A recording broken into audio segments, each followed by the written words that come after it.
หลังจากเขาได้อิงเล็ดเนาะมาใส่อันนี้ขาดอันนี้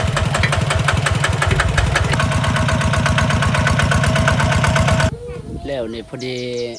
2:38 นาทีอันนี้ทั้งใส่ทั้งขาดแล้วทุกคนเนาะจะมาเบิ่งตัวจริงบางทีในตอนแรกก็สิได้สักเข้าเนาะยังอันนี้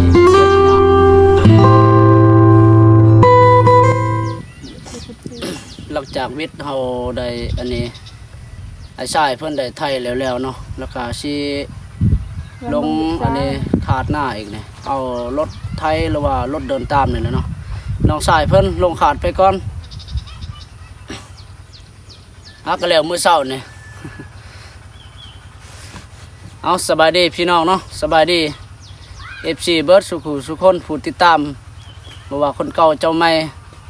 ก็ที่มารับชมนี่ก็อย่าลืม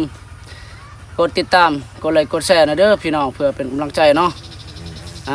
หลังจากอันนี้ไอ้ชายเจ้าของอันนี้รถคูโบต้าเพิ่นได้ไทยให้บาวซี่เนาะไทยหน้าแล้วเนาะแล้วก็สิเกียมอันนี้ลงมือสิเอารถไทยนี่แหละมาอันนี้ขาดเนาะปรับดินให้มันเพียงขาดแล้วในบางที่นี่เฮาสิได้ซักเขาปีนี้บ่ทันเป็นหน้าดอกปีนี้นี่พูดแล้ว2-3 ปีพุ่นสิเป็นหน้าตอนนี้กำลังเป็นอันนี้ดินให้หรือว่าดินสวนเนาะเด้เพราะว่าดินเฮาได้ไทยใหม่ๆนี่อันนี้ยังบ่เสมอเนาะมันเป็นโน่นเป็นคุ้มอยู่หลายมองหลายบอนก็สิเสมอนี่ฮอด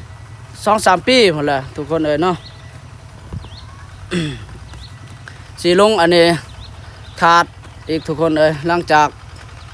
เจ้าของรถพอดเพิ่นได้ไทยแล้วมื้อเช้านี่เพิ่นไทยก็บ่ยากหรอกประมาณชั่วโมงป้ายหรือครึ่งชั่วโมงพอดีแล้วมื้อเช้านี่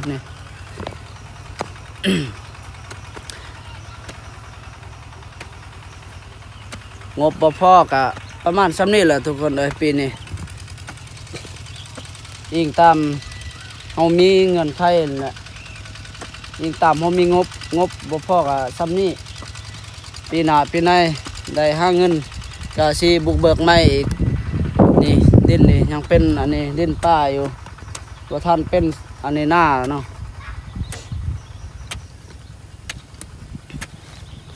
มาอัปเดตวิถีชีวิตอีกทุกคนเลยลงไหลงหน้าเลยปีนี้นี่บ่หวังสิได้ดำหน้าดอกปีนี้นี่เป็นปีที่แห่งแรงเบิ่งสภาพอาการอยู่อันนี้ ท้องไหท้องหน้าพุ่นล่ะทุกคนเลยหน้าบ่มีน้ำซ้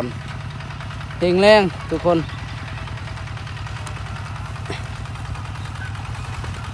เลยน้องชายเพิ่นก็ได้ลงขาดไปก่อนขาดปรับดินนี่ให้มันเพียงให้มันอันนี้เสมอสำใดสำหนึ่งเฮาก็สิอันนี้ซักเขาให้ปีนี้บางคนก็อันนี้ได้ไถขาดแล้วเขาเจ้าได้ยอดเนาะแต่ว่าบ่าวซีน่ะบ่มีงบเนาะงบบ่พอก็จำเป็นเฮ็ดแบบโบราณดังเดิมซักเอานี่แหละทุกคนเนาะซักแล้วก็ตีซักเขาให้ทีนี้ตัวดีอกดีใจแล้วได้สำเร็จพี่น้องเลย รอคอยมาหาเงินเก็บมาเป็นปี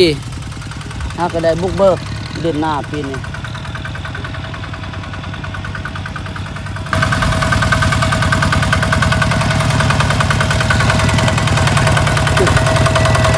สบายเนาะปีนี้นี่ก็เคยเห็นพี่น้องเลยขาดหน้านี่เอาอันนี้แล้วตีนย่างนี่ปกตินี่อันนี้ฮอดฤดูนี่เขาจะได้ไถนาได้ดำหน้าแหละแต่ว่าทางบ้านเฮานี่คือเห็นนี่แหละอาศัย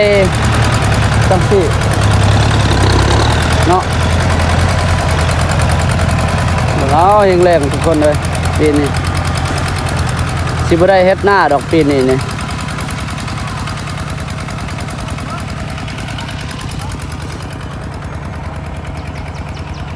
ขาดปรับดินนี่อันมันเพียงสำใดสำนึงแล้วเฮาสิซัก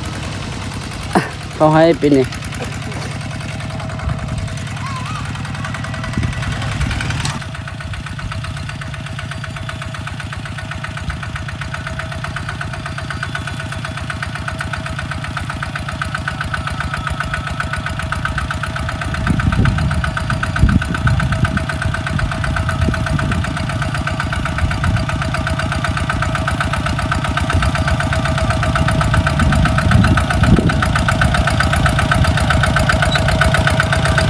หยุดว่ะ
หลังจากเขาได้ขาดเร็วๆทุกคนเลย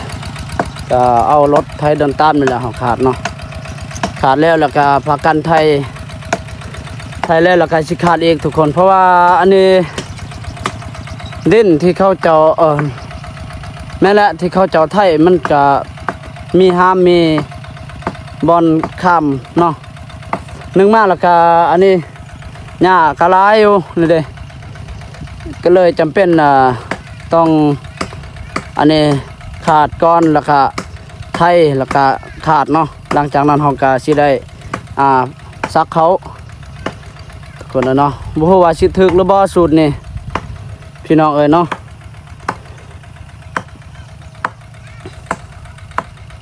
ว่าอันนี้มื้อเช้านี้ก็พี่อ้ายกับน้องชายเพิ่นก็ได้ขาดเนาะพากันขาดตัวดินมันเป็นก้อนใหญ่ๆก็เลยขาดให้มันอันนี้แรกทำอันนี้ซ้ำใดซ้ำหนึ่งนะแล้วก็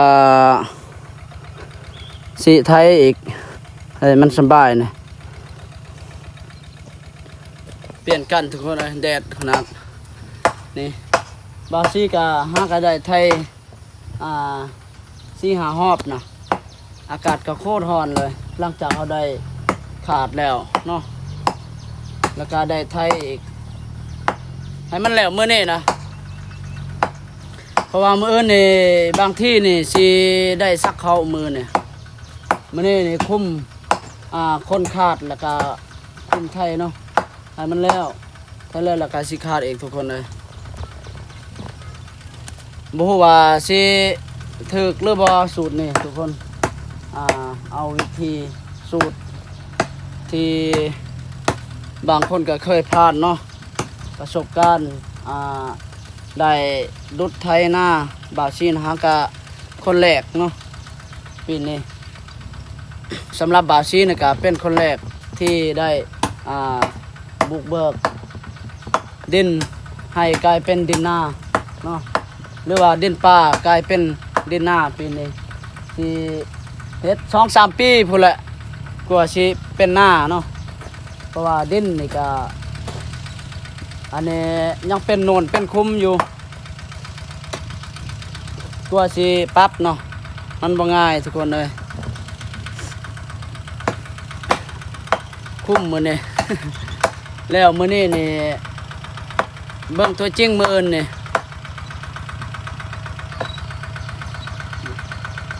หอยไทยแล้วอยู่นี่ยังพอดีแล้วมื้อนี้โดยเฉพาะมื้อนี้นี่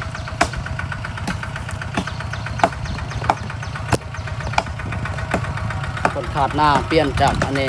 ไอพี่ไอเนาะเปลี่ยนกันบ่ไหวแดดก็แดดร้อนก็ร้อนทุกคนเนาะบ้านเฮานี่ปีนี้นี่สิบ่ได้อันนี้ดำหน้าแท้ๆเลยปีนี้นี่หลายคนเลยเด้ทางบ้านเฮานี่อันนี้ดุดไทยเอารถพอดเนาะหรือว่ารถโคโบต้าดุดไทยแล้วก็บางคนก็ได้ยอดบางคนก็ได้ซักนะปีนี้นี่คือแบบบาชีนี่กับพี่อ้ายแล้วก็เอื้อยนี่บ่มีงบบ่มีเงินทุนฮ้อนนี่ก็อาศัยแต่ด้วยเหือแห้งนี่แหละที่ซักเข้าปีนี้นี่ปีหน้านะบางเขาหน้านะบางทีคันพ้นบ่ตกปีนี้นี่จำเป็นสิไทยแล้วก็คนขาดแล้วก็สิได้ซักให้ละ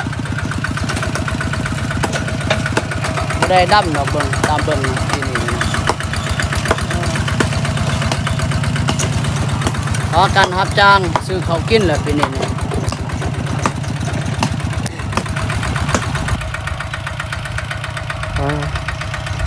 คนงานบททันแล้ว3 ครึ่ง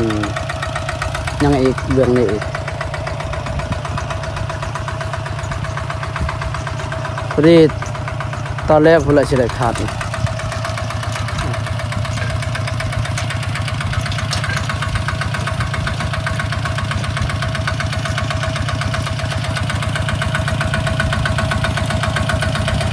เปลี่ยนกันกับพี่อ้ายก็เคยเห็นปีนี้เอาอันนี้คิงย่างไทยหน้าเนี่ยเอาคิงย่างไทยหน้า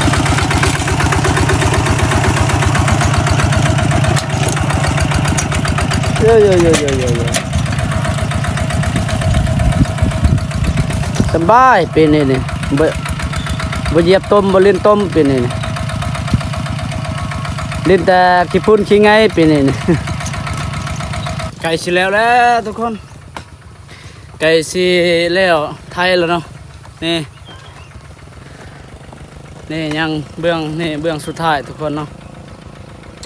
ไทยแล้วเนี่ยพอดีตอนแรงสิได้ขาดเนาะเพราะว่ามื้อเช้าเนี่ยเฮาสิไทยคนเลยบาทเดียวนี่เฮาสิอันนี้ไทยคนกำลังแล้วเบื้องนี้เนาะยังอีกเบื้องนี้เบื้องสุดท้ายนี่ก็ขึ้นเปลี่ยนกันกับพี่อ้ายนี่แหละแล้วก็สิได้คาดอีกตอนแรงนะติดตามเบิ่งนำกันสิเป็นจังได้ผลงานมื้อนี้เนาะเปลี่ยนไปตามฤดูกาลพี่น้องเอ้ยฤดูปีนี้ไทยนาเอาคิงย่างเนาะปีกายเนี่ยเอาตีนเล็กปีกายเนี่ยปีนี้เนี่ยเอาตีนย่างเนี่ยไทยนาเพราะว่ามันแห้งแรงน้ำก็บ่มีนี่ครับอันนี้เฮ็ดเป็นกันจับที่อ้ายพอดีมัน สิให้อันนี้แล้วแล้วก็ตอนแรกแหละสิได้ขาดเนาะเบิ่งตัวจริงตอนแรกในคันสิแล้วอยู่คนน่ะขึ้นกินน้ำก่อนหิวน้ำเมื่อยจนว่าอันนี้มือจีกมือบาดนะแตกเบิดด้นเราไปได้จับรถไทยเนี่ยปีละเทือไปสิแล้วแหละคนนี้เลยทางน้อยเดียวเนาะ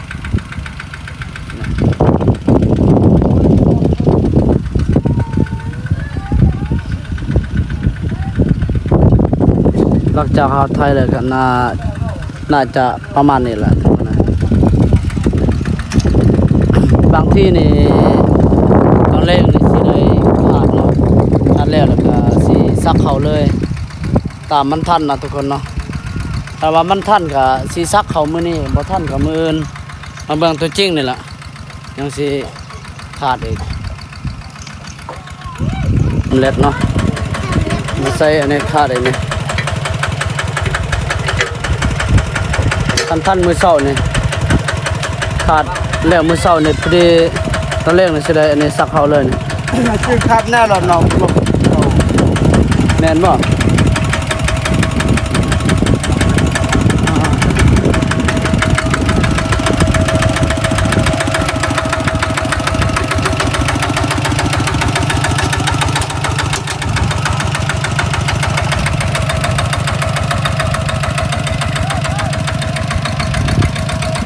ขาดปัญหาขาดเหรอถ้าขาดรัดปัญหาบอกตรักเลย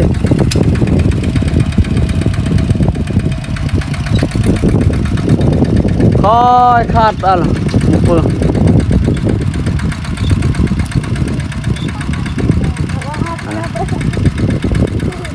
เปลี่ยนกันทุกคนเลยบอกอันนี้ให้น้องชายเพิ่นลงก่อนพอมือเศร้าเนี่ยเพิ่นก็เพิ่นน่ะผู้ขาดนะ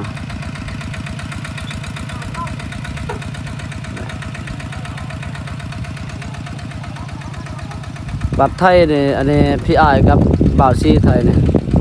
พอดีขาดปลาให้เพิ่นขาดเนาะตัวสิแล้วนะติดตามเบิ่งนำกันทุกคนเลยถ้าแล้วแล้วก็สิอัปเดตใหม่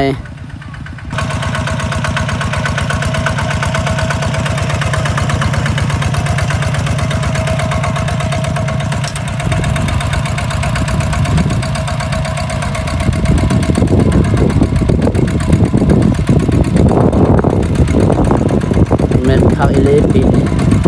ไถหน้าขาดหน้าเนี่ยตีนย่างเนาะคือตะกอน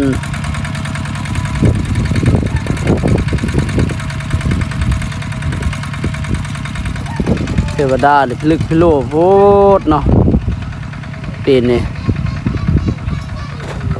แรงบัดทุกคนเลย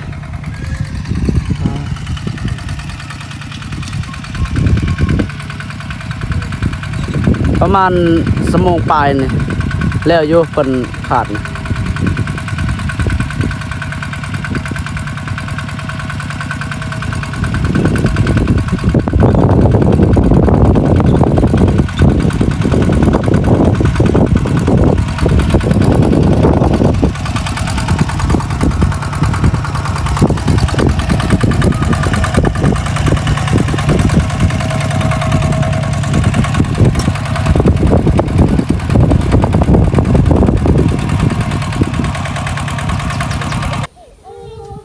แล้วนี่พอดี2:38 นาทีอันนี้ทั้งไถทั้งขาดแล้วทุกคนเนาะจะมาเบิ่งตัวจริงบางทีในตอนแรกก็สิได้สักเข้าเนาะยังอันนี้เก็บหญ้านี่หลายโอ้ขาดแล้วก็น่าจะประมาณนี้แหละยิ่งตามอันนี้น้ำมันรถเฮาน้ำมันรถก็บ่พอนี่ยังน้อยเดียวเนี่ยเนาะนี่หลังจากเขาได้ขาดแล้วทุกคนเนาะแดดขนาด2 โมงเลยนี่2:38 นาทีนี่พอดีสิอันนี้พากันเก็บหญ้าก่อนนี่เนาะเอาบาซี่ก็อัปเดต สำเร็จไปก่อนพี่น้องเนาะวิถีชีวิตยังสิสืบต่อหลังจากนี้ก็สิอันนี้ซักเขาอีกเนาะบ่ทันแล้วง่ายดอกเพื่อนกระตูบเฮานี่ก็ยังบ่ทันมีสั่งมีแต่เฮาเอาขึ้นปะเป็นโฮงเนาะบ่ทันได้ประกอบไม่ปอกไม่เป็นบ่ทันได้มุงสังกะสีเลย